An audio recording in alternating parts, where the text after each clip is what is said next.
ভাই, ছোটবেলা যখন ছোট ছিলাম, হুম। ভাই আর ভাই কত একটা আনন্দ উল্লাসে কত মিল মহব্বত ছিলাম। এখন বড় হয়েছি, আস্তে আস্তে ভাই ভাই যেন দূরে দূরে সরে যায়। কারণ কি ভাই, কিছু বুঝতে পারি না। আসলে ভাইয়ে ভাইয়ে যে ছোট থাকতে মিলেমিশে খেলাধুলা করা হয় এবং পরবর্তীতে ভাইয়ে ভাইয়ে কিন্তু একটা অমিল সৃষ্টি হয়। হুম, এর কারণ হচ্ছে পিতামাতার অর্থ, সম্পদ, যে জমি জমাগুলি থাকে এগুলি। আর আরেকটা কারণ আছে যে ভাইয়ে ভাইয়ে প্রত্যেকটা নারী এক ভাই এক নারীকে নিয়ে আসে, আরেক ভাই আরেক নারীকে নিয়ে আসে, দুইজন দুই গোত্রের দুই বংশের মেয়ে আসে। আসলেই ভাইয়ে ভাই কিন্তু সমান কোনো ইনকাম করে না না। বা সমান চলেও না। এক ভাই হয়তো অর্থ বেশি ইনকাম করে, আরেক ভাই হয়তো অর্থ কম ইনকাম করে। তখন তাদের মধ্যে বাবার যে সম্পদটুকু থাকে এই জায়গাটুকু নিয়ে যদিও সঠিকভাবেই তারা মাপ মাপ যোগ করে বন্টন করে, কিন্তু এর মধ্যেও অনেকেরই আবার মনে হয় যে অমুকে মনে হয় বেশি নিছে, অমুকের জায়গাটা মনে হয় একটু বেশি, অমুকের মনে হয় দুই হাত কম। এইগুলি নিয়েই মনে করেন যে ঝগড়াপাতের মন মালিন্যার সৃষ্টি হয়। এক পর্যায়ে এমন শত্রুতায় দাঁড়ায় যে এক ভাই আরেক ভাইকে খুন করতেও দ্বিধা করে না। এমনও ঘটনা ঘটেছে পৃথিবীতে বা আমাদের বাংলাদেশি, যে অর্থের জন্য জমির জন্য এক ভাই আরেক ভাইকে হত্যা করেছে। কিন্তু আসলেই এরকম করা ঠিক না।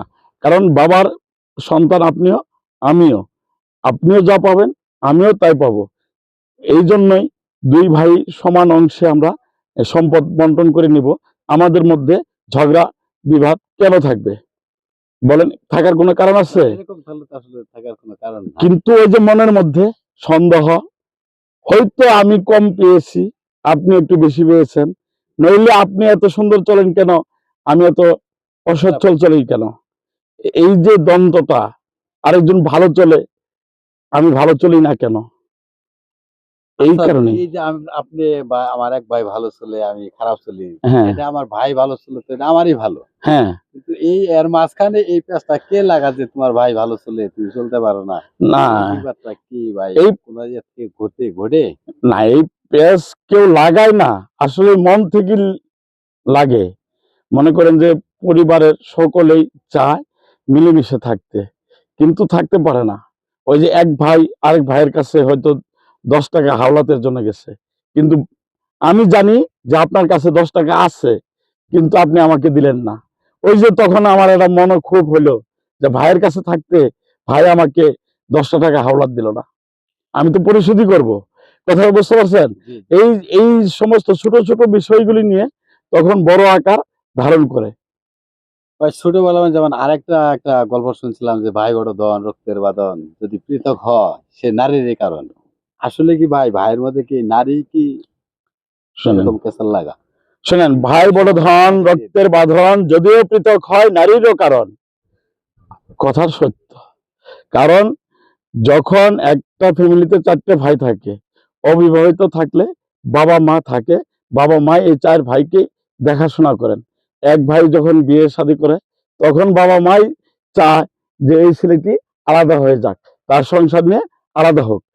এরপর আরেক ভাই বিয়ে করে, তখন বাবা মাই চায় ওই ছেলেটাও আলাদা হয়ে যাক, তার সংসার সে গড়ুক। আরেক ছেলে বিয়ে করে, তখন বাবা মাও চায় এবং ওই ছেলেও চায়, বা যদিও একত্রে থাকে, যে ছেলেটা ইনকাম বেশি করবে তার স্ত্রী বলবে যে তুমি তো অর্থ এই সংসারে বেশি দাও, তুমি কেন এদের সাথে থাকবে? যদি তুমি আলাদা হও তাহলে তো আমাদের সংসার আরো ভালো চলবে, আরো সুন্দর চলবে। আমরা আমাদের সন্তানদের জন্য ভবিষ্যৎ গুছাইতে পারবো, অর্থ ব্যাংক ব্যালেন্স করতে পারবো।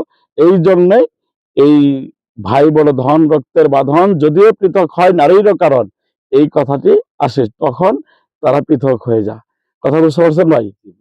এই সমস্ত ভাষাগুলি কবিরা যারা লিখেছেন, দার্শনিক যারা, তারা এমনি লেখেন নাই, এইগুলি তারা রিসার্চ করেই লিখেছেন।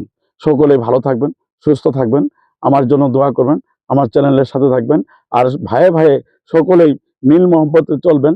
সকলে যেন বলতে পারে অমুকের ভাই 5 জন তারা একসাথে একই ফ্যামিলিতে মিলেমিশে থাকে, যদিও আলাদা কিন্তু তাদের বাইরে থেকে বোঝা যায় না যে তারা পরিবারে আলাদা খায়, মনে হয় একই সঙ্গে আছে, একই পরিবারের 51 পরিবার এরকম মনে হয়। সকলে ভালো থাকবেন, সুস্থ থাকবেন, সকলে সুস্বাস্থ্য কামনায় আল্লাহ হাফেজ। আসসালামু আলাইকুম ওয়া রাহমাতুল্লাহি।